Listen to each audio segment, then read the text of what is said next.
1932, a strong union with 14,000 members in the IE. Go to Teamsters1932.org for more information. I'm Rick Smith, host of The Rick Smith Show, inviting you to listen to my show during the noon hour every weekday right here on KCAA. My show is sponsored locally by Teamsters 1932, a strong union with 14,000 members in the IE. Our message is clear. Unions improve the lives of working people. You have a right to form and join a union, so go to Teamsters1932.org and get started now. Are you underpaid and overworked? Is a living wage and employee benefits like affordable health care more of a dream than a reality for you and your family? If so, it's time to form a union. Don't be denied the wages and benefits you deserve. Come together in a union with the power of numbers. A union is not a privilege, it's your right, and it will make a difference. Contact Teamsters Local 1932, a powerful and successful labor union in San Bernardino, by visiting Teamsters1932.org/organize to start today. Located in the heart of San Bernardino, California, the Teamsters Local 1932 Training Center is designed to train workers for high-demand, good-paying jobs in various industries throughout the Inland Empire. If you want a pathway to a high-paying job and the respect that comes with a union contract, visit 1932trainingcenter.org to enroll today. That's 1932trainingcenter.org. Are you looking for a good union job? The Inland Empire's 14,000 members strong Teamsters Local 1932 has opened a training center to get working people trained and placed in open positions in public service clerical work and in jobs in the logistics industry. This is a new opportunity to advance your career and raise standards across the region. Visit 1932trainingcenter.org to enroll today. That's 1932trainingcenter.org. Are you graduating high school soon and wondering what to do next? College is one option, but why not consider the high-paying jobs made possible by union power? Labor Union Teamsters Local 1932 has opened a training center to get you into the high school to high-paying job pipeline. You'll learn all the skills needed to excel in opportunities across industries. Visit 1932trainingcenter.org to enroll today. That's 1932trainingcenter.org.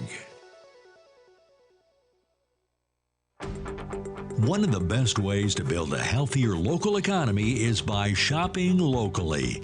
Teamster Advantage is a shop local program started by Teamster Local 1932 that has brought together hundreds of locally owned businesses to provide discounts for residents who make shopping locally their priority. Everything from restaurants like Corky's to fun times at SB Raceway and much, much more. If you're not currently a Teamster and you want access to these local business discounts, contact Jennifer at 909-889-8377, extension 224. Give her a call. That number again is 909-889-8377, extension 224. So, AP story caught my attention today. Headline, Michael Flynn, from government insider to holy warrior. And I think they left out a whole lot in between there. But it's interesting, he's now unabashedly claiming that this should be a Christian nationalist country, that, it's all about, everything should be about Christianity and, that kind of holy war thinking, and cashing in. I mean, look, religion's where the money's at, man. Become a religious charlatan and spew the nonsense and the cash will flow. To me, part of that, but also I think the guy's flipping off his rocker. But here to share some thoughts on the holy warrior aspect, I've asked our good friend Rich Ojeda to come talk with us. Rich is the national spokesperson for No Dem Left Behind. Rich, thanks for taking time for us.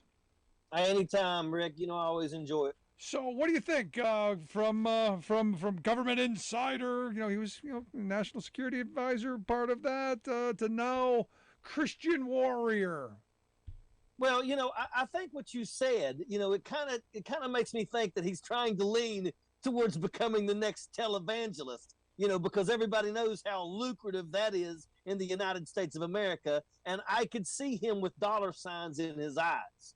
The mere fact of what this guy has done since getting out of the military is absolutely just sickening.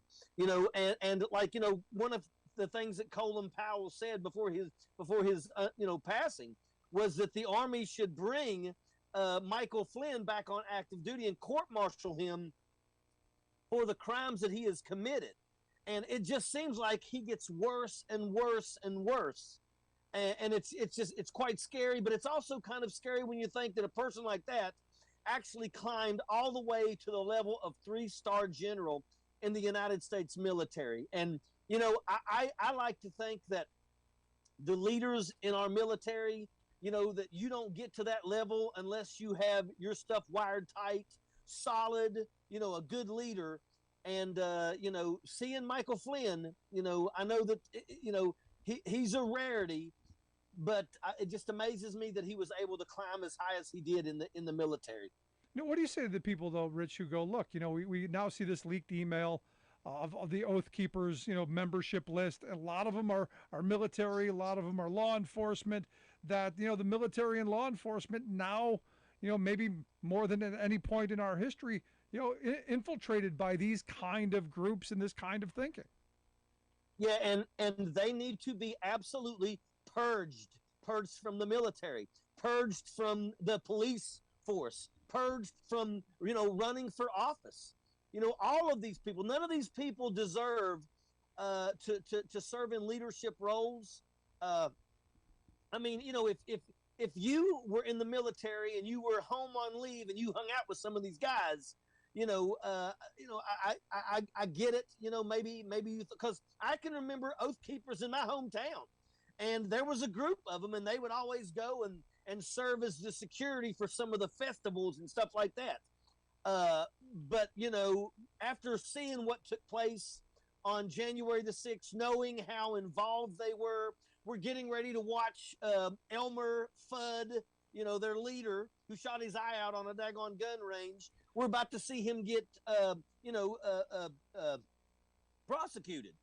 And, I think now that we've seen all that and we know exactly what the Oath Keepers are about, then that's a different story.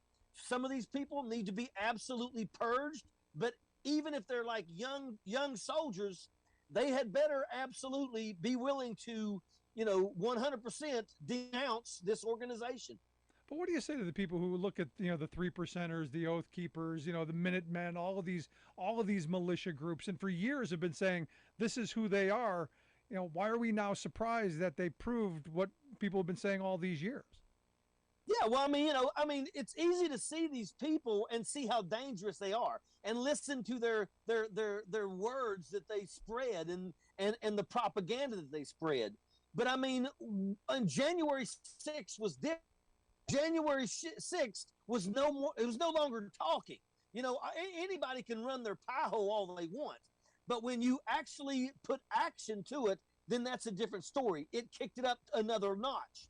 And now, seeing what the Proud Boys and the Oath Keepers and the Three Percenters did when they participated in January 6th, that's a different story. Now, as far as I'm concerned, they are a criminal entity, and they need to be treated as such, period. Yeah, no. Again, the leader of the Oath Keepers on trial, going to be tried to fire his lawyers, and when I saw it, I think I mentioned this the other day. It seems to me just an attempt to prolong the inevitable, which he's going to be tried and hopefully convicted. The judge was having none of it. Yeah. Oh, absolutely. They're going to play this BS games. Just like your Steve Bannons and people like that.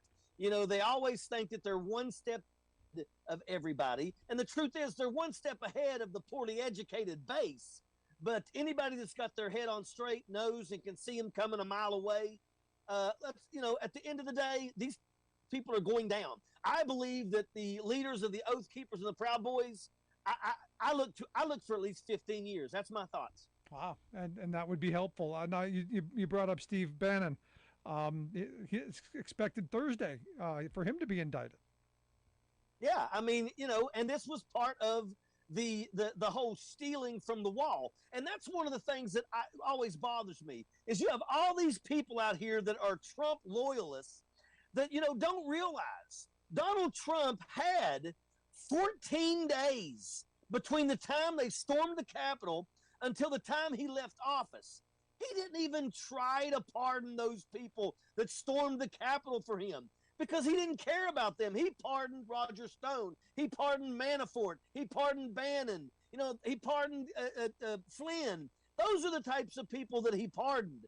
He didn't care about the actual people that stormed the Capitol for him. And that's how it is. So, I mean, at the end of the day, I just wish more people would wake up and see the writing on the wall because that's what this is. I want to see Steve Bannon go down. I don't want to see 30 days.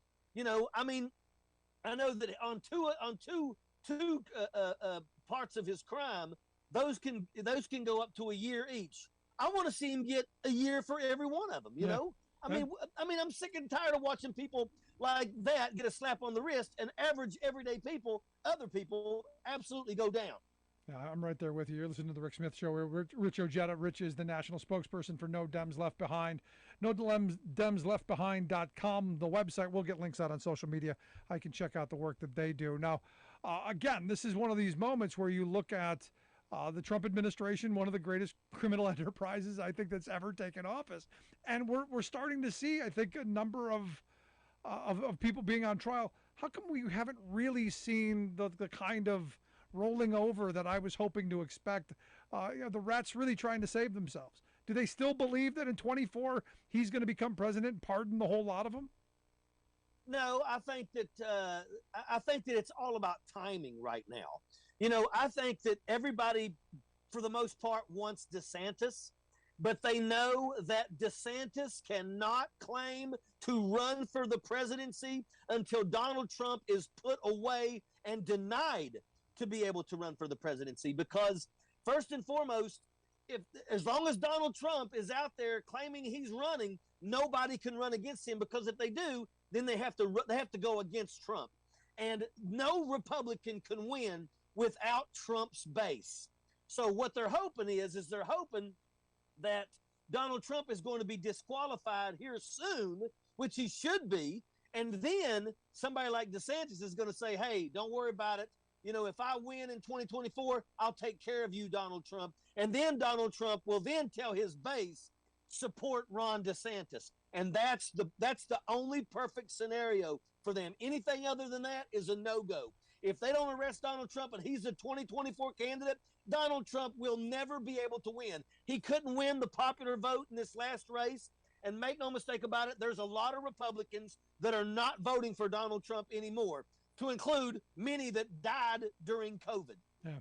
Now, look, you just had the FBI find, documents that, according to the Washington Post and other reports, describing foreign militaries, their military defenses, nuclear capabilities. Found this at the Golden Palace there at Mar-a-Lago, among a whole bunch of other really closely held secrets. And I don't know the justification of why you think you could take it. I don't know how he got all this stuff, and I don't know how you justify this president having them at a freaking country club. There's in no world is this sane. No, there is no justification for that. It doesn't work like that. And I held a top secret security clearance, and if I fraction of that, I would have lost my military career and my freedom. And understand that, okay, why are the Republicans, why are Fox News, OAN, and Newsmax not answering the question as to why did he have those documents? First and foremost, anybody who's held a top secret security clearance knows none of that stuff was declassified, because it has to be declassified, and then it has to have declassified stamped across it, which it did not have. It was not declassified. That's just how it is. And you got to think, why would Donald Trump have in his possession the nuclear capabilities of another country, unless he was going to try and make them have to pay, for him to not give it to somebody, or he was going to sell it to their enemies. I tell people all the time, it was to sell or to trade.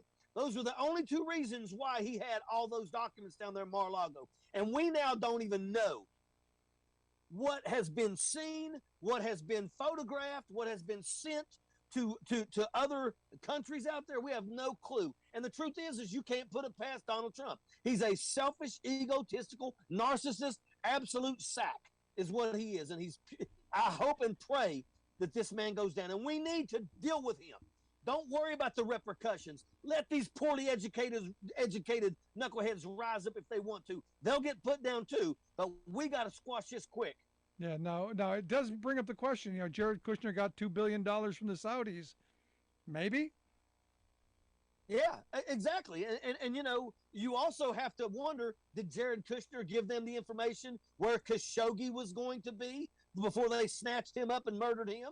I mean, we have no clue. And you can't put it past none of these people. These people don't care about our country. They only care about one thing, and that's themselves, period.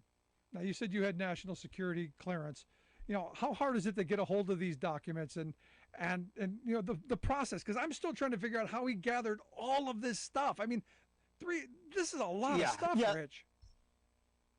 All of that is a major investigation. First and foremost, those documents dealing with another nation's nuclear capabilities, it is illegal for them to even be out of a skiff, period. And you got to understand that, a top secret security clearance does not give you the ability to look at those type of documents. Those documents are only seen by literally probably 4 or 5 people, period. That's it. Just because you have a top secret security clearance doesn't mean that you get to look at certain things that are not, part of what you do. So, how did those documents get from the skiff into those boxes? How did those boxes get from Washington, D.C. to Mar-a-Lago? Because make no mistake about it, anything that is secret, top secret, classified, it cannot move in a regular moving truck. And I believe that's exactly what happened. That alone is a crime. All of this stuff. For anybody, to get a security clearance, even a secret, it takes forever. It's months of paperwork. And you got to go back and you've got to remember every person's name. They sent people to my hometown and talked to my middle school teachers and asked them, could Richard Ojeda be trusted with secret information? That's the level that they go to when you get a clearance like this. So,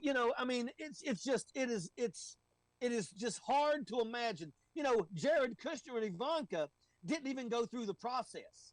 Donald Trump told them, give them a clearance when they did not go through the process. They didn't go through the 3 months of paperwork. They didn't do any of that. Donald Trump basically gave them a pass. Now, but let's finish up on this, because the argument that I'm getting from my friends on the right is none of this stuff applies because he was president. He could wave the magic wand, Rich. It all goes away because he waved the magic wand. No, that's not true. That is not true. You don't wave a magic wand over documents. You have to get the documents declassified. And let me tell you something. There are documents that Donald Trump cannot declassify. Just because he's a president of the United States does not mean he's above the law. That's what our country is all about. And you don't get to just say, I'm declassifying this information. You cannot declassify nuclear capabilities. You can't do it. And Donald Trump is now saying that. And of course, his base is going to do everything in their power. But imagine this. Could you imagine what would happen if Hillary Clinton would have been found in possession of a top secret document?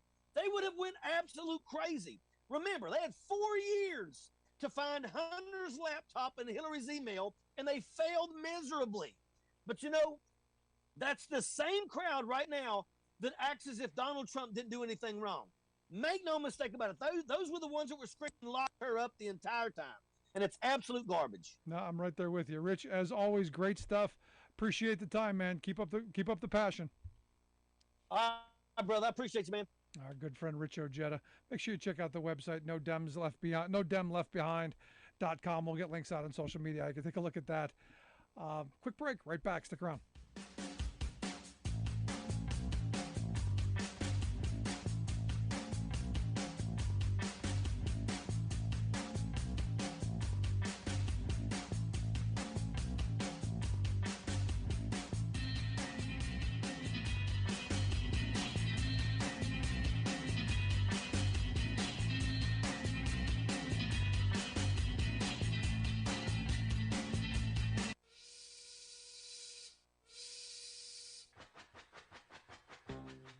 a fan of the show, you've heard our Labor History in 2 segments, and you can hear them on the radio pretty much anywhere in the U.S. Labor history has never been more important than it is right now.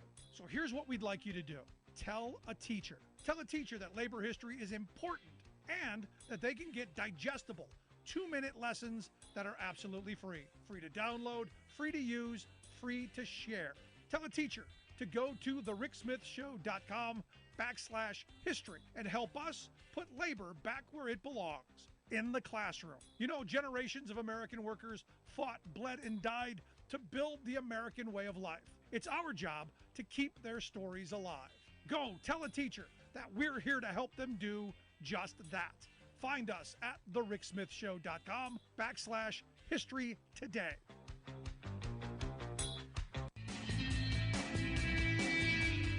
Welcome back to the Rick Smith Show. Now, here is Rick Smith. So Rita sent me an email during the break.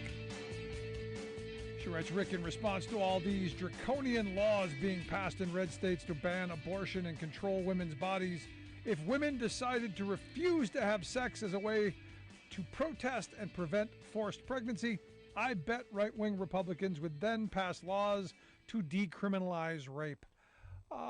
I don't disagree, but you look at a state like Ohio, where if you're married, there's no such thing as rape. I'm not. You can look this up.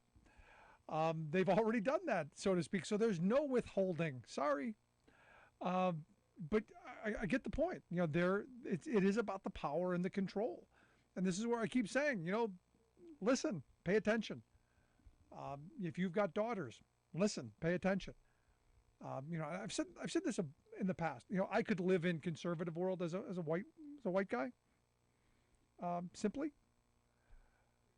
But you know, I do have daughters, and they would have to live under the kind of draconian laws that keep getting passed in these places. It's kind of frightening, and I worry about the future of this country for my daughters. I worry about what they're going to have to encounter from these people. It's frightening. Very, very frightening stuff. Let's quick go to the phones. We've got Christopher from Chicago on line 1. Christopher, how are you today? Hi, Rick. How are you today? I'm good. What's on your mind? Hey, your friend Rich was just on, and he said if they found classified documents on Hillary's server, James Comey's on TV saying they did. So they did find them. Now, if you remember and you go back, those were classified after the fact, after they were sent. Top secret classified. Those were. I mean, you can watch the video of James Comey. No, I've seen it, and I've also found I've also seen the report that they came out with. If she did this, why is she not? Hold on, stop. If she did this, why is she not in jail? Because why during the 4 years that Trump was president and had the DOJ, had Billy Barr there for him, had the FBI, Christopher Wray, his guy, why did they during those 4 years not indict, try, and convict her? Because in my opinion, it's a big cabal, and they all watch out for each other. They're never going to put any of them in jail. None of them. This is where you and I probably would agree normally. About you. This is where we probably would agree, but I think what Trump has done has gotten so many people outraged that something has to be done. What did he do that got so many people outraged? Exactly. He's got nuclear secrets in. Chris, come on. Okay, an anonymous source, once again, an anonymous source is saying this. When you can prove to me that that's what they have, then I might get on board with you. Would you believe that? Right now, hold on. Okay, so you're going to say that if that's the case, you're on that, and you would agree with that Trump should be tried and convicted. Is that what you're saying? I want to get you on the record, Chris. I want to get you on the record, Chris, of saying that if that is true, and it looks like the DOJ is moving that direction, you're going to go along. Just yes or no answer. There's no verbiage. There's no back and forth. Yes or no.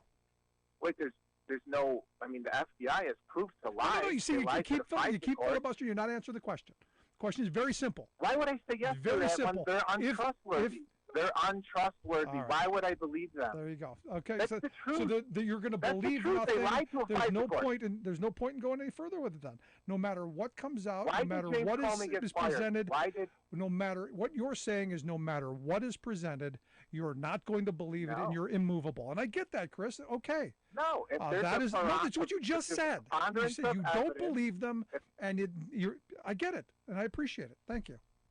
I mean, why would I trust the FBI? Why? I trust our judicial system because if we don't, we don't have. You do. The same people that put black people in jail for all those years. That system you trust. You can't have it both ways. You can't say that they put innocent black people in jail for years and then say you trust us. Stand that. I mean, how could you have it both ways? What do we have if we don't have a judicial system that we can trust? We have nothing. This is just my opinion, Rick. Okay. We need to get rid of all of them. Vote for a new person, whoever your representative. Put a new Democrat in, put a new Republican in. They're all corrupt. They don't care about us, the people, anymore. None of them. That's what I keep trying to tell everybody. They don't care about you and I. They don't. You think Democrats care about the working man? John Kerry, Nancy Pelosi cares about the working man more than Mitch McConnell? None of them do. They don't care about you and I. They care about their pockets. That's it. No, my opinion. No, this is why I hope people will get out in November and vote. I appreciate the call, man. Thanks. I come back to this point, and this is where I got to wrap this up. Without a judicial system that we can have some faith in, and look, it's got problems. Whenever you got people involved in anything, you got problems. But if we're in a position where we don't believe anything that comes out of our judicial system, we've got bigger problems than just one orange guy. Just my thoughts. I'd love to hear yours. You can email me, rick@thericksmithshow.com. If you miss any portion of the program, make sure you grab the podcast. Always there, always available, just there for you. Gonna take a quick break. Right back. Stick around.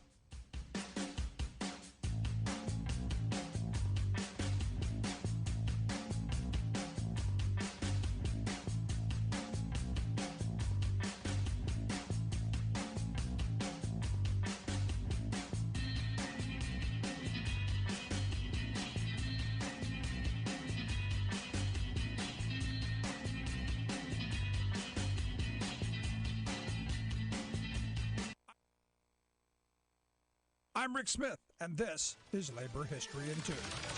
This day in labor history, the year was 1916. That was the day that the Federal Employees Compensation Act was signed into law by President Woodrow Wilson. The act was sponsored by Senator John Kern, a Democrat from Indiana, and Daniel McGillicuddy, a Democratic congressman from Maine. The act provided compensation for federal civil service employees that lost wages because they were hurt or killed on the job. There was great debate at the time over whether employees injured at work deserved to be compensated. Before the turn of the 20th century, those who sustained workplace injuries had little recourse. Employers blamed workers for accidents and typically refused compensation, leaving families destitute. Edward Gaynor, the president of the National Association of Letter Carriers, explained the debate around the 1916 proposal, saying, quote, "The only question, the fundamental question involved in this discussion is whether or not society should bear the burden of the injured worker in any industry." Increasingly, some lawmakers were beginning to make the case that society should indeed bear that burden. Workers and labor leaders organized around issues of workplace safety and demanded a compensation if they were injured on the job.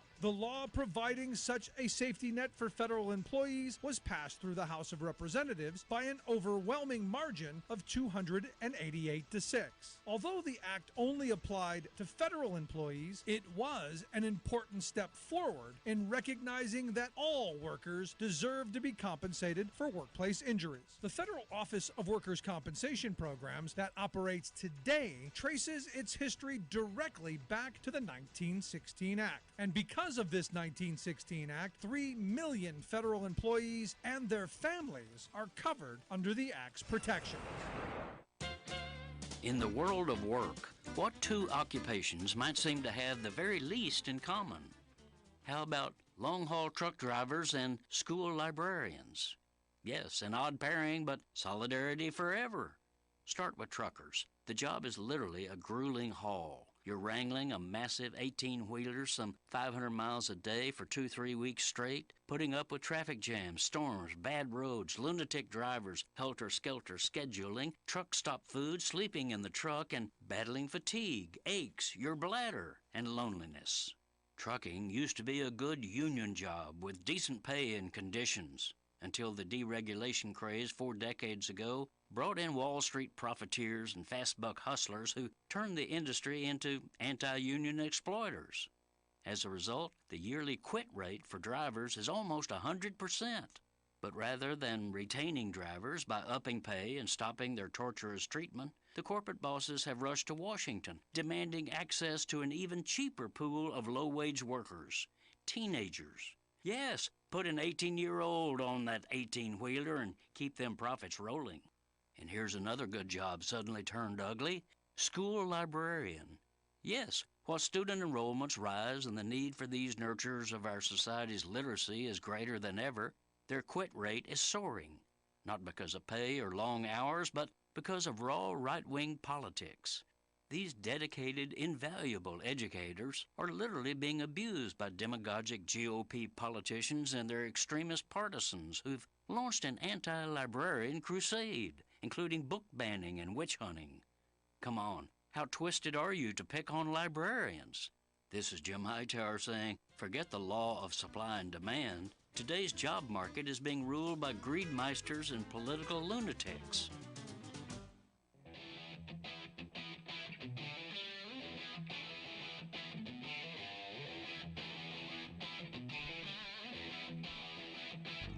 Welcome back to the Rick Smith Show. Now, here is Rick Smith. So yesterday we talked about the Major League Baseball Players Association announcing that they had a majority of minor leaguers sign union authorization cards and sought voluntary recognition from the owners. That was huge news, big news. Today, more news. The Major League Baseball Players Association announced that they are going to be joining the AFL-CIO, which is, I think, a big move. Unity, solidarity, all that kind of stuff, moving all in the right direction. Here to share some thoughts on if this is a big deal and what it means. I've asked our good friend Dave Jamieson to come talk with us. Dave's a labor reporter over at Huffington Post, huffpost.com, the website, if you want to check out the work that they do there. Dave, thanks for taking time for us. Hey, Rick, good to be here.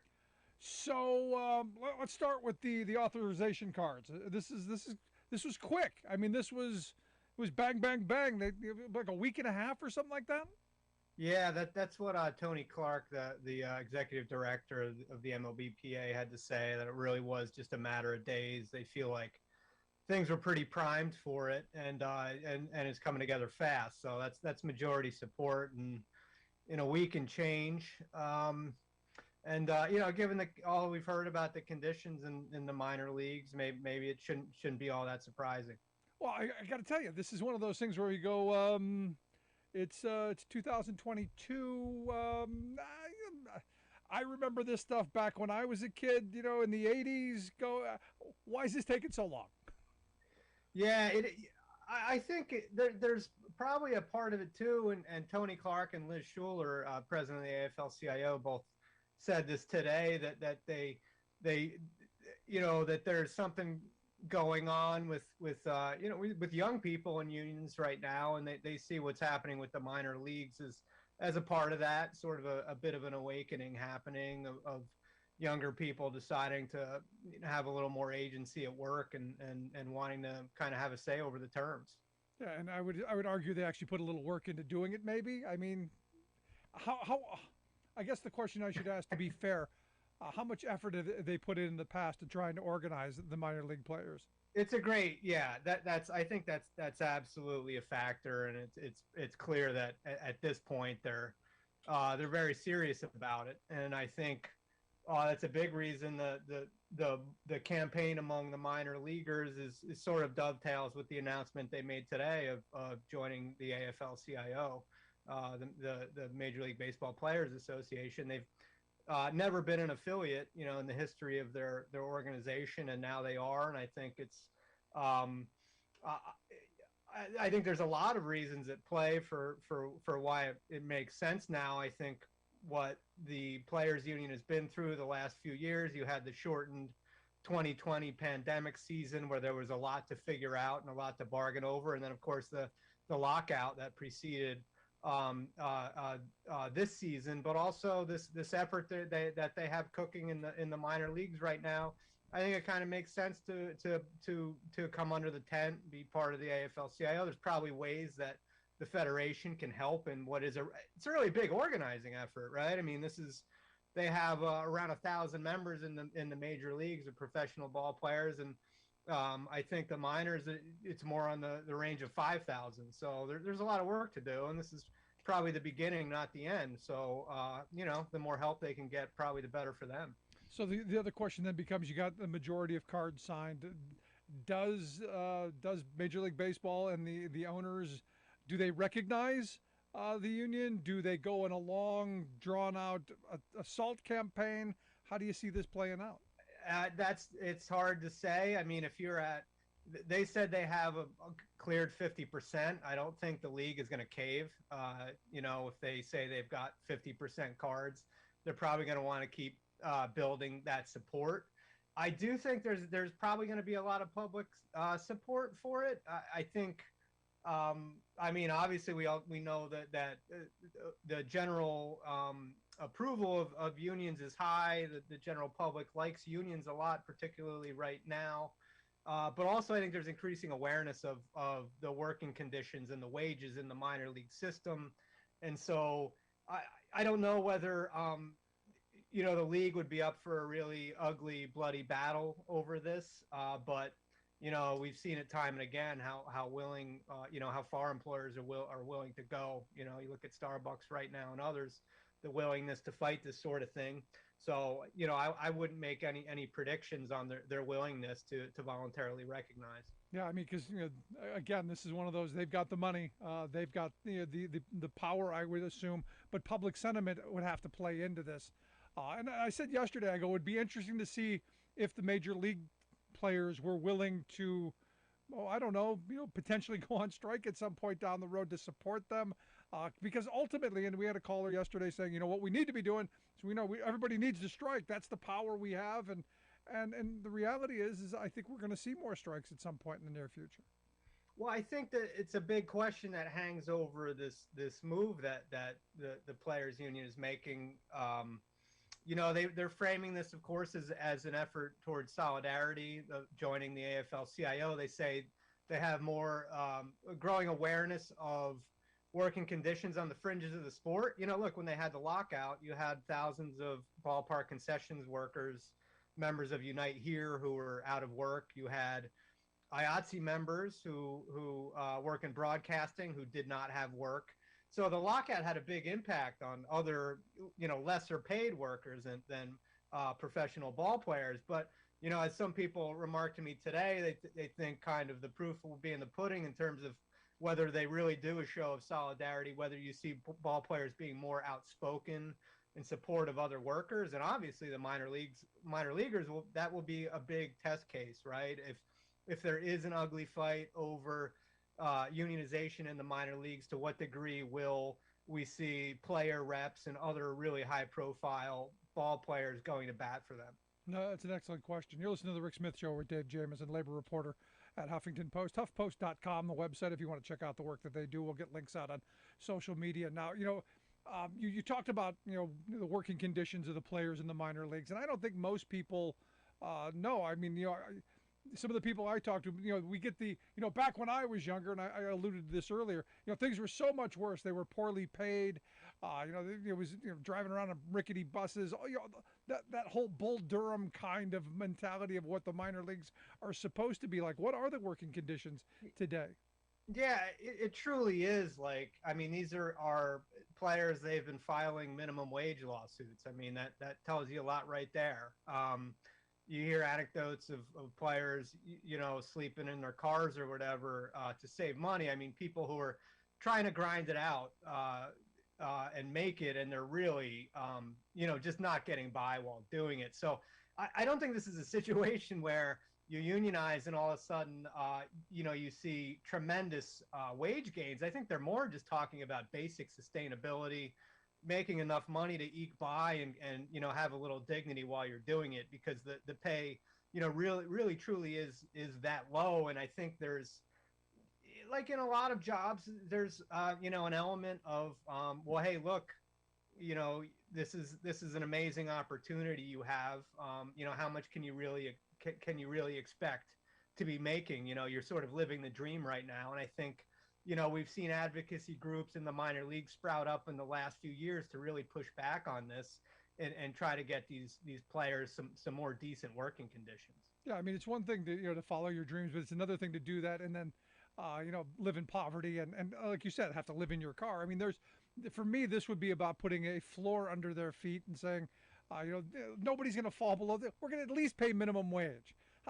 That seems like a good starting position. No, maybe Yeah, I think you're talking about reasonable stipends and wages, stuff that a regular person could look at and say, okay, that seems fair. Because I think where they are right now for a lot of these players, that's not where they're at. I mean, and for me, the other part of this is, I keep talking about building a society where people support each other in their efforts to unionize. And I use my aunt as an example all the time, who has never been a union member, was never in a profession where she could be, but one of the most staunch supporters of labor and workers organizing that I know. Someone who will drive by a picket line and drop things off, and and things like that. And for me, it's building that kind of society again where we're supporting each other. And now you tweeted out earlier that Washington Nationals pitcher Sean Doolittle, they Unite Here 23 in DC, made him an honorary member because, well, he supports the concession workers. And this is the kind of thing that I think we have to be talking about more often, building that class solidarity, but also across professions and across employment lines. Yeah, I think that's right. And one thing that came up today with this announcement, and I was talking with George Atala from the NFL Players Association, and they've been an AFL-CIO member for a long time, and he was saying, look, when in the NFL, when the players got locked out in 2011, the first people out there for us were the steel workers, were Unite Here members, concessions workers. They had our backs, and they view it as important to have theirs. And so I think there's an effort among the players associations, and look, the NBA Players Association is not an AFL-CIO member. I think there's an awareness of some of these that, like, hey, all the sports unions should be aligned, should be in touch and in league with each other, but also there should be an alliance with other unions representing different workers in the sport, typically lower paid workers who are making their living on the fringes of the game. And so I think I think that's a significant mentality that they're talking about right now, kind of trying to bring more of an awareness among players to that. Yeah, and look, the people who put on the whole presentation, from the person who cleans the stadiums to the person who provides the concessions to the people on the field, all of those people should be fairly compensated and get a share of the wealth that their labor creates. For me, that's the simple part in all this. Yeah, I think they're all fighting for trying to get their piece of the same pie. Of course, the players tend to get a bigger slice of it, but I think it's important for them to be aware of the other workers who make their living on the game. I want to change topics a little bit. Starbucks. There's a bunch of organizing going on there. Anything to report on the Starbucks front? Yeah, well, there's a lot of complaints piling up against Starbucks at the labor board. They're at around 20 now that the regional directors have filed, alleging illegal firings, illegal store closures, and all kinds of illegal retaliation. So the union continues to rack up election wins, but the Starbucks is not letting up on their counter campaign. Well, I think we're entering an interesting stage now where a lot of this stuff is finally going to be litigated. So Starbucks has been saying all along these are just accusations. We haven't done anything illegally. We are not retaliating against anyone. But now people are starting to offer testimony, and we're going to see administrative law judges coming down with decisions pretty soon, where a lot of this stuff we're going to get answers to some of what happened. So, they got a new CEO coming in, but no indications yet that Starbucks is changing its approach here. I can't imagine that they will, because it's what corporations have gotten away with. And if you're a CEO in this environment with the laws the way they are, it's almost it would be CEO malpractice to cave at this moment, because the pendulum is fully on your side of the midline. Yeah, and today, AOC and some other members sent a letter to Howard Schultz about a couple of union organizers who were fired in New York. And I think the political pressure, could be a big piece of this in terms of maybe bringing Starbucks to heel a bit here.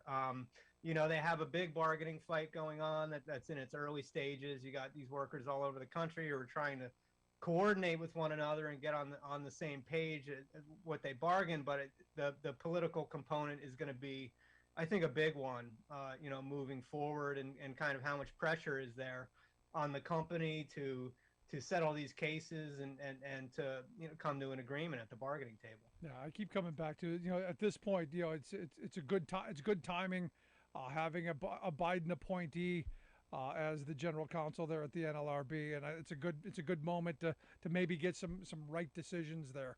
We'll see how this plays out. But Dave, as always, great work. I appreciate you taking time for us. Keep it up. Thanks for having me, Rick. Good talking to you. Anytime, our good friend Dave Jamieson. Make sure you check out the work that he does over at HuffPost.com. We'll get links over at social media, our sites there. We can check that out. I'll stumble through it eventually. Quick break. Right back after this. Stick around. You're listening to The Rick Smith Show.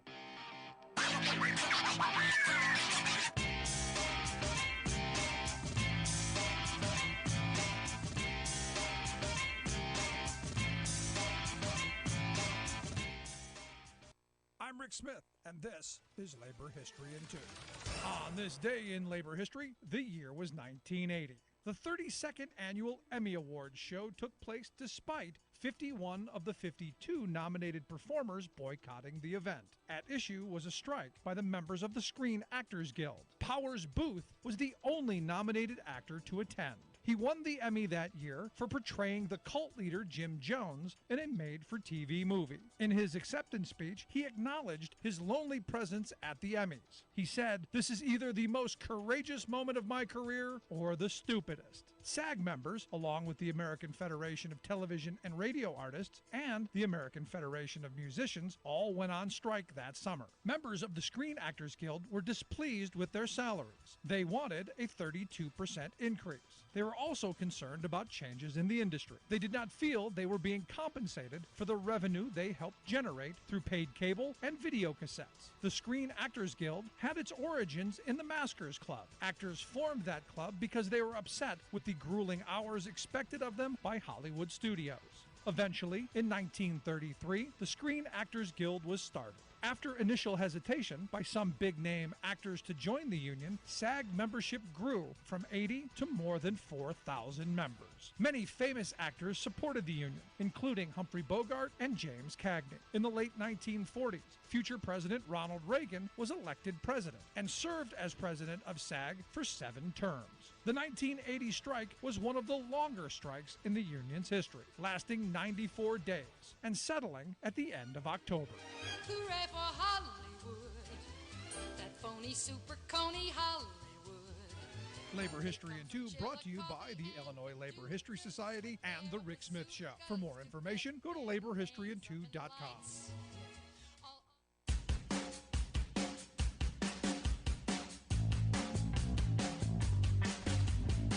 Welcome back to The Rick Smith Show. Check out our website, ricksmithshow.com. Questions, comments, something on your mind, you can email me, rick at thericksmithshow.com. I got a couple of emails I wanted to jump into. Caught my attention, and if you want to email me, rick at thericksmithshow.com. I do answer all emails, and then sometimes we get them here on the air. No name, just an email address. Rick, you're Teamster caller yesterday talked about labor's violent past, which most people don't really know anything about. I love your labor history. And two, how do we get labor education into the schools? Been asking about that for a very long time. Something that we should teach, actual history, actually what happened. Wisconsin has a labor history component to their education system.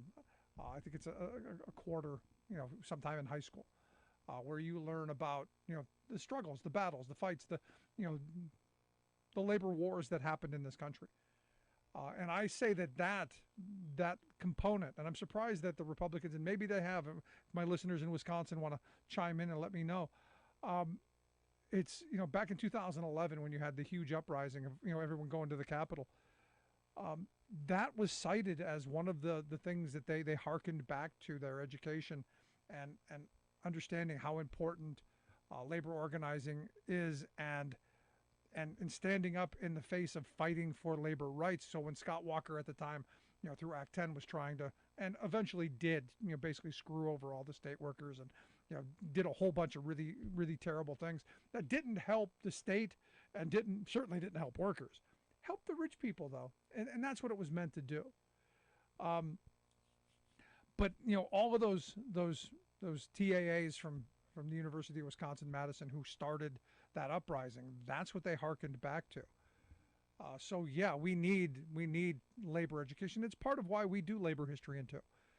It was part of the reason that we decided that it was important to remember that stuff, because I'll tell you, even as much as I like to think I know, there's always more. It's quite remarkable. Another email, Rick, love the show and the work you do. You had a Trump caller yesterday talking about unions. I'm curious your thoughts on his assertion that unions killed people and his belief that the movie Hoffa was real.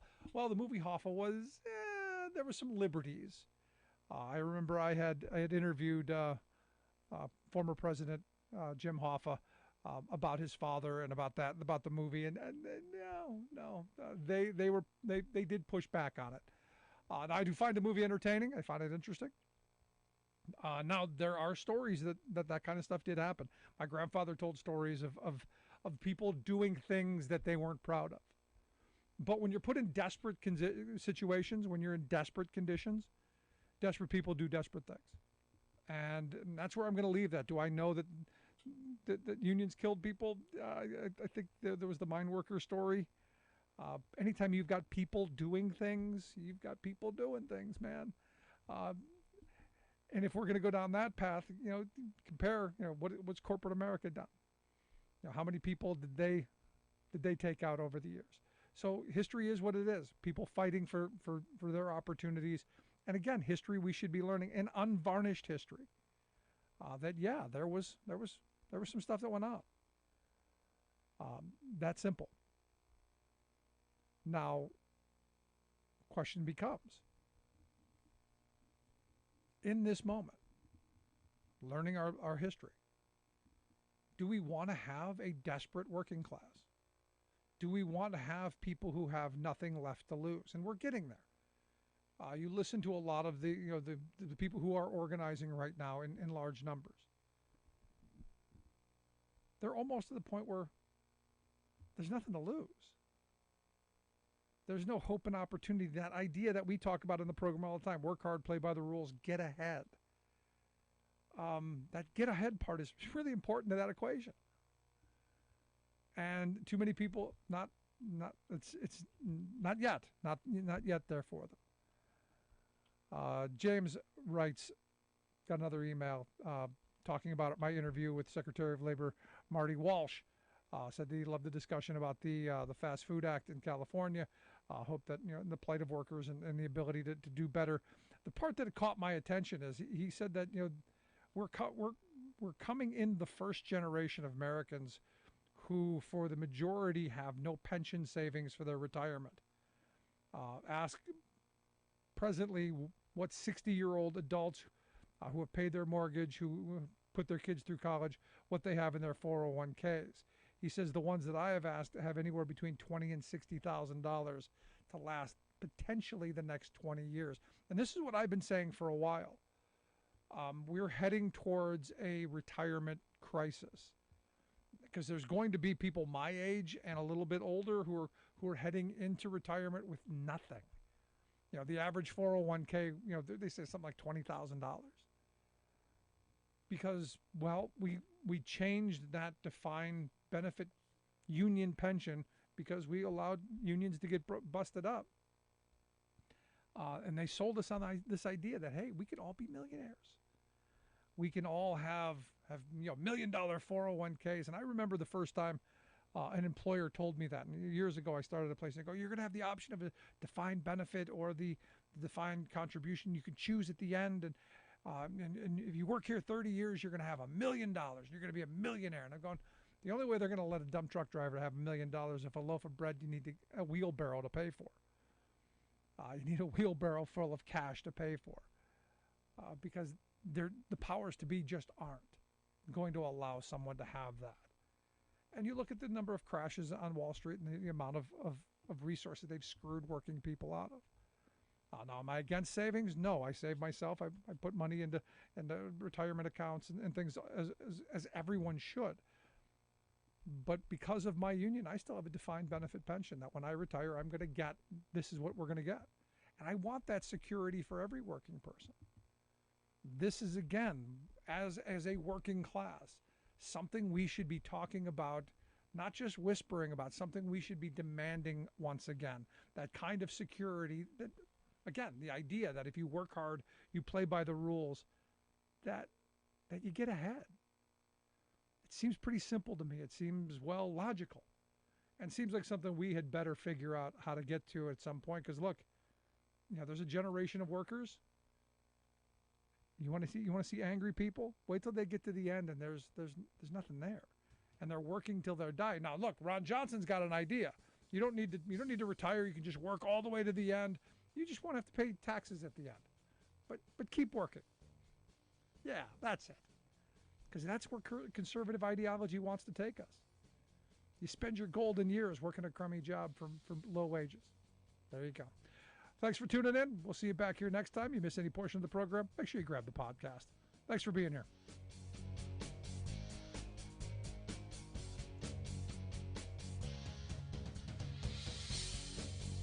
You've been listening to The Rick Smith Show. Email Rick at rick@thericksmithshow.com.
You're on board KCAA's Inland Talk Express.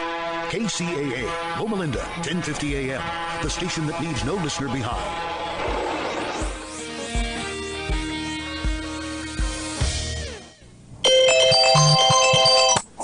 Don't hit the snooze. Wake up in your dream home today. Contact Sam Works, a real estate agent at Century 21 Lois Lauer, giving you fast results and the best service. People are calling 909-800-6006. 909-800-6006. Sam works for you to make your dreams come true. DRE number 02162595.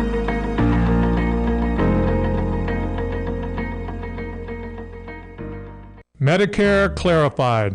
Hi, this is George Litchfield with Litchfield Insurance Associates. Well, it's getting close to that time of year again where you want to make sure you're getting the most out of your Medicare plan. There are exciting new plans for 2022 with United Healthcare, SCAN, and others.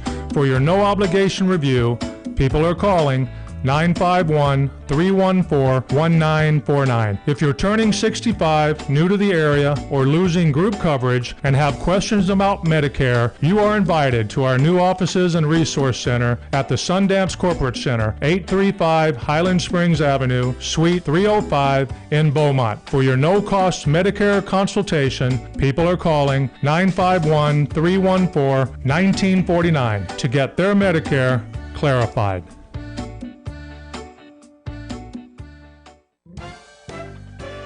It's time to shop in the cool, relaxed comfort of the Tri-City Shopping Center in Redlands, conveniently located on the I-10 freeway between the Alabama and Tennessee exits. Bring the kids too and watch them play in the only indoor fun center, High Five Indoor Playground, where parents are welcomed on the playground. Birthday celebrations are encouraged, so make plans for some great fun at the mall. More reasons why the Tri-City Center is called the Mall.